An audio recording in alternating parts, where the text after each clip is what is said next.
This is the ABOK Ark3600 portable power station, a 92-pound rolling battery box that promises big power without gas, fumes, or noise. My honest first impression, it looks and feels like pro gear. The shell is sturdy, the telescoping handle extends smoothly, and the wheels are tough enough for gravel and driveway cracks. It's not the kind of thing you sling under one arm. It's a roll it where it needs to go unit, and I'm fine with that because of what it delivers. Key features I noticed right away are the 3840Wh LE-FAIF-P04 battery, a 3600W pure sine wave inverter with 4500W surge, a dedicated 30A RV port, a total of 15 output ports, UPS functionality under 10 milliseconds, Bluetooth app control, and flexible charging, 1500W AC, up to 2000W solar via XT90, or 12-volt car at 120 watts. The battery chemistry matters. LE-FAIF-P04 is known for stability and long life. It's rated for 4,000 plus cycles and about a decade of use when treated reasonably. If you're new to this, watt-hours is how much energy you can store, and watts is how fast you can use it. With 3840Wh on tap, you can run a 100-watt device for roughly 38 hours, or a 1000W microwave for around 3 to 3.5 hours, not counting conversion losses. From my experience, power output is the headline. I ran a full-size fridge, Wi-Fi, lights, and brewed coffee without thinking twice. The pure sine output is clean, so laptops, cameras, and routers behaved exactly like they were on grid. I also plugged in a portable AC unit that has a tough compressor start, and the surge headroom handled it. The 30A RV outlet is the real star for travel days. It's a proper direct hookup to an RV shore power inlet, so I didn't need a clumsy adapter chain. I ran the RV air conditioner, charged devices, and used the microwave in short bursts, and the Ark3600 didn't blink. In my opinion, the 3600W continuous rating is what makes this feel like a true generator replacement for many people. Charging is where expectations need a little context. The spec says up to 1500 watts from AC and up to 2000 watts from solar. On a normal household 15-amp circuit or a job site outlet that's already sharing tools, you might not see the full 1500 watts. On one outlet, I only pulled around 900 to 1100 watts, which pushed a dead-to-full recharge closer to 6 to 7 hours. On a dedicated home circuit, I got much closer to the listed 3 hours. With solar, results depend on your array, sun angle, and weather. I paired it with high wattage panels and saw 1600 to 1900 watts at midday on a clear day. That made solar-only top-ups surprisingly quick. The marketing claim of 1.29 hours with AC plus PV is a best-case number. I got close when the sun cooperated and the AC input was near max. In short, it can be very fast, but your wiring and weather matter. The port selection works well for mixed setups. The 100-watt USB-C PD port ran my laptop at full tilt. The 320-watt USB-C ports were perfect for phones and earbuds, and the two QC3.0 USB-A ports kept legacy gear happy.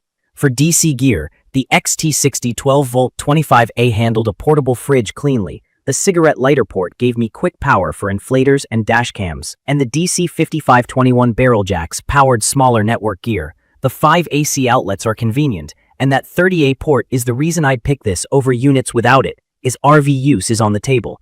One feature that exceeded my expectations is the UPS mode. Less than 10 millisecond switchover meant my desktop and monitors didn't cut out when I pulled the main breaker for a quick test. That kind of no-drama backup is underrated for people who work from home. The LCD shows wattage in and out, state of charge, and a runtime estimate that ticks up or down as loads change. It's a small thing that reduces anxiety when you're juggling appliances. I also like the Bluetooth app. It let me watch input-output and tweak settings like charge rates without walking over. It's Bluetooth only, not Wi-Fi, but for local control, it did the job. Now for the quirks. From my experience, idle drain is real. If I left the unit powered on overnight with no devices running, I'd wake up to a noticeable dip in the battery. That suggests a meaningful standby consumption. The screen showing 0W when idle can be misleading because there's still internal power use to keep the system awake. In my opinion, ABOK should show the true standby draw so users can plan more accurately. My workaround is simple. Power it off when not in use, or at least switch off AC-DC groups and enable any eco settings to cut parasitic consumption. Thermals and noise were fine for me. Under heavy load or fast charging, the fans kick in and sound like a small desk fan. It's still silent compared to a gas generator. I used it on a hot afternoon.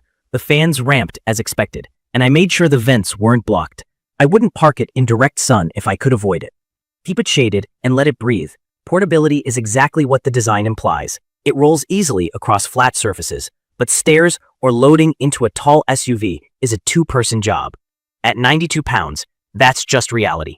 The handle feels solid, the wheels are sturdy, and the casing wipes clean after dust or splashes. It looks like something that can live in a garage, in an RV bay, or at a job site without babying it. If capacity is a concern, it's expandable from 3,840 watts to 7,680 watts, or even 11,520 watts with extra packs. That's a lot of energy for multi-day trips or longer outages. The flip side is those expansion batteries use proprietary connectors, so you're married to ABOK's ecosystem. I get why they do it for safety and control, but it's a limitation for tinkerers. Warranty reads as 2+3 years with a 30-day return window, which helps ease the commitment.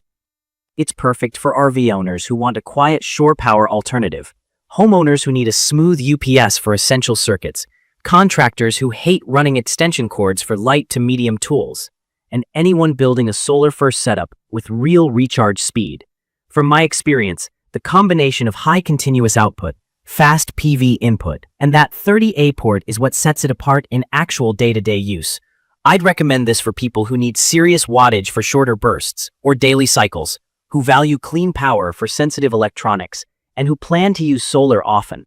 If your use case is ultra-low draw around the clock, think only a modem, a couple of LED lights, and a mini fridge. The standby drain may feel wasteful if you leave it on 24/7. Power it down between uses and you're golden.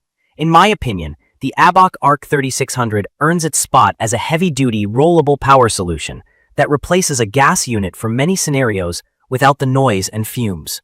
The highs are very high: strong 3600-watt output, robust LiFePO4 battery life, legit RV connectivity, quick solar charging, and a helpful UPS. The lows are the weight, the potential variance in AC charging speed depending on your circuit, the hidden feeling idle consumption, and the proprietary expansion path. None of those are deal breakers for me, but they're worth knowing before you buy.